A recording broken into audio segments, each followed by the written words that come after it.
Hi friends, welcome back for DElEd classes.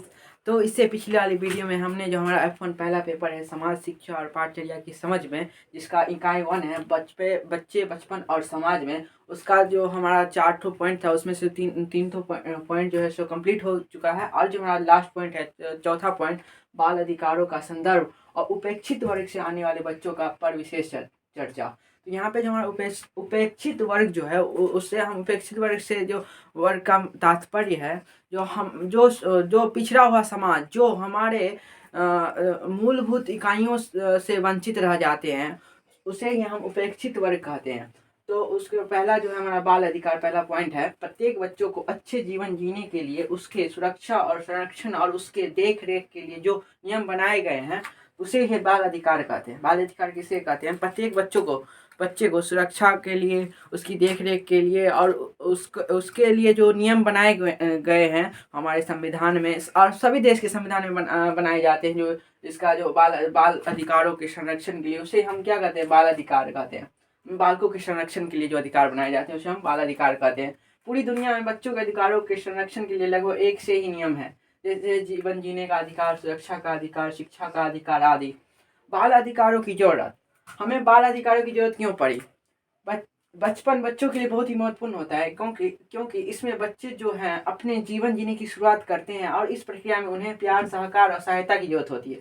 बचपन तो सही है, बचपन बच्चों के लिए ही बहुत महत्वपूर्ण होता है। और इसमें जो बच्चे हैं जो है सो आपका जीवन जीने की शुरुआत जो है सो आप बचपन से ही करते हैं। जो आप अपना जो बचपन है उसी से तो आप शुरुआत करते हैं ना। अगर आपका बचपन ही अच्छा नहीं होगा, अगर आपका बचपन ही अच्छे से नहीं गुजरेगा तो आप बड़े होकर आप कैसे रहिएगा? अगर बचपन आपका अच्छा से रहेगा तो आपका विकास भी अच्छा होगा। इसलिए हमें बाल अधिकार की जरूरत पड़ी, क्योंकि लेकिन कुछ लोग के स्वार्थ के कारण बच्चों का शोषण होता है, जिससे बच्चे अपने मूल अधिकारों जैसे शिक्षा, पोषण आदि से वंचित रह जाते हैं।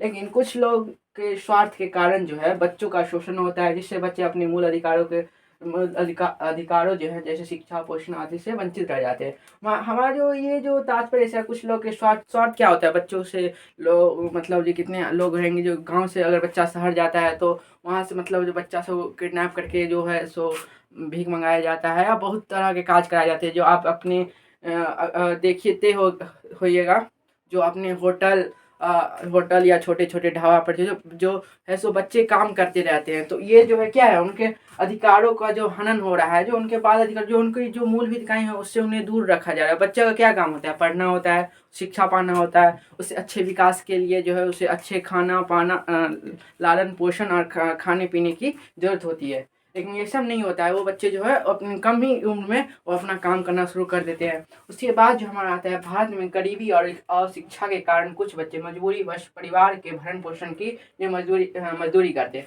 और भारत में जो है में गरीबी और अशिक्षा के कारण कुछ बच्चे मजबूरीवश परिवार के भरण पोषण के लिए मजदूरी करते हैं।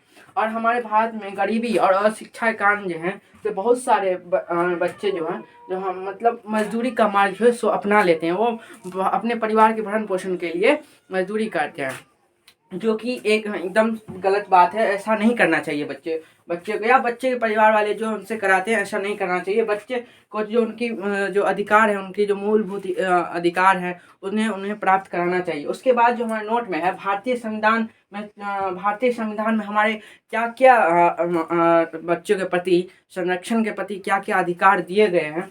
उसमें जो हमारा पहला है, भारतीय संविधान में 14 वर्ष की कम आयु के सभी बच्चों के लिए निःशुल्क शिक्षा का प्रावधान है।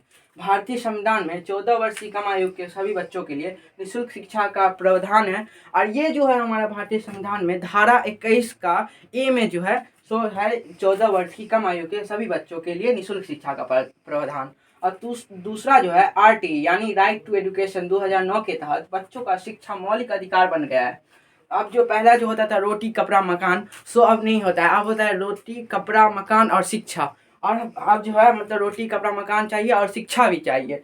जो राइट टू एजुकेशन 2009 के तहत बच्चों का शिक्षा मौलिक अधिकार बन गया है। उसके बाद हमारा थर्ड पॉइंट है, भारतीय संविधान में बच्चों के लिए समानता का अधिकार है। भारतीय संविधान में जो बच्चों के लिए समानता का अधिकार है। अगर आप देखते हो गया हमारे देश में, गाँव में जो कितना जातिवाद जाति पात होता है, बच्चों को छुआछूत जैसे ऐसी जो है कुप्रथा जो है कह सकते हैं जो प्रचलित है। लेकिन अगर आप बच्चों के साथ ऐसे असमानता दिखाते हैं तो आपको जो है इस पे जो है आप कानूनन कार्रवाई हो सकती है आप पे। सो जो हमारा भारतीय संविधान में बच्चों के लिए समानता का अधिकार दिया गया। चौथा पॉइंट जो है, भारत में हर बच्चों का स्वास्थ्य अधिकार है। भारत में जो है हर बच्चे को जो स्वास्थ्य अधिकार है। आप देखते भी होंगे, आप जितने सरकारी हॉस्पिटल हैं उसमें बच्चों के लिए जो फ्री इलाज जो है फ्री इलाज का व्यवस्था किया जाता है। अब जो हमारे आगे पॉइंट हम पढ़ेंगे, बाल अधिकार के जो विशेष बालकों के प्राप्त जो है विशेष अधिकार, वो हम आगे पॉइंट में पढ़ेंगे। तो यहाँ से हम इसको जो है तो थोड़ा मिटाते हैं बोर्ड को, उसके बाद आगे चलते हैं। इसके लिए हमें वीडियो को पॉज करना पड़ेगा। तो चलिए शुरू करते हैं इसको।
मैंने यहाँ पे बालकों को प्राप्त विशेष अधिकार जो है सो लिख लिया है। तो इसमें जो हमारा पहला पॉइंट है, जीवन जीने का अधिकार। यह अधिकार बच्चों के जन्म से पूर्व माँ के गर्भ में होता है और इसके साथ ही पालन पोषण और उसके अच्छे स्वास्थ्य और जीवन जीने का अधिकार प्राप्त होता है।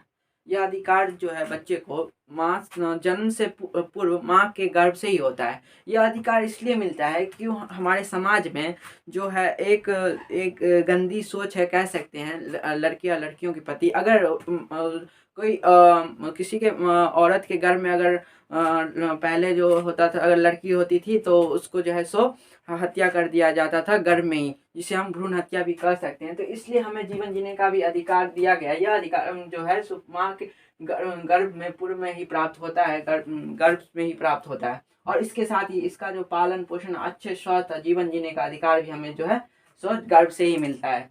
उसके बाद सेकेंड जो है हमारा संरक्षण का अधिकार। बच्चे को बचपन में अच्छे बुरे और सही गलत की जानकारी नहीं होती है, इसलिए इन्हें सुरक्षा और संरक्षण की आवश्यकता होती है। बच्चे को जो है बचपन में आप देखते ही होंगे कि अच्छे और बुरे और सही गलत की जानकारी नहीं होती है, इसलिए इन्हें जो है सुरक्षा और संरक्षण का आवश्यकता होती है। उसके बाद थर्ड जो है विकास का अधिकार। बच्चों में सभी तरह के विकास के लिए उसमें सभी मौलिक तत्वों की आवश्यकता होती है। अब विकास का अधिकार इसलिए दिया गया, अगर आपका अगर विकास ही नहीं होगा, आपकी अगर सोच ही नहीं डेवलप होगी, अगर आपका विकास का अधिकार, अगर आप पालन पोषण अच्छे से नहीं होंगे तो आपका विकास कैसे होगा। तो इसलिए हमें इसमें दिया गया बच्चों में सभी तरह के विकास के लिए उसमें सभी मौलिक तत्व जितने भी हैं, मौलिक तत्व मतलब हो गया आपका जो खाना पीना, आपका मतलब रहन सहन, जो आपका मोड ऑफ लिविंग है, जो आप कैसे, आपका जीवन स्तर कैसा रहना चाहिए, तो वो जो है हमारे विकास का अधिकार में आता है। उसका बाद चौथा जो है शिक्षा का अधिकार, आरटी यानी राइट टू एजुकेशन या शिक्षा का अधिकार 2009 के तहत 14 वर्ष से कम आयु के बच्चे को निःशुल्क प्रारंभिक शिक्षा अनिवार्य कर दी गई है। ये जो है शिक्षा का अधिकार 2009 के तहत, वैसे तो हमारे संविधान में धारा 21 के ए में जो है वो 6 से लेके 14 वर्ष तक की आयु के जो बच्चे हैं उन्हें फ्री निःशुल्क शिक्षा, प्रारंभिक शिक्षा देने का लिखा हुआ है, जो देना है। लेकिन यहाँ पे जो है शिक्षा आरटी राइट टू एजुकेशन 2009 के तहत जो 14 वर्ष से कम आयु के बच्चे को जो निःशुल्क प्रारंभिक शिक्षा अनिवार्य कर दी गई है। जो ये जो हमारे जो एक मौलिक अधिकार है शिक्षा, हम कह सकते हैं, और है भी। उसके बाद जो हमारा लास्ट पॉइंट है सहभागिता का अधिकार। बच्चों की अंतःकरण की आवाज़ सुनने, उनके विचारों को स्वतंत्र रूप से प्रकट करने के लिए उन्हें सहभागिता का अधिकार दिया गया है। इसमें बच्चे से कोई भेदभाव नहीं कर सकता है।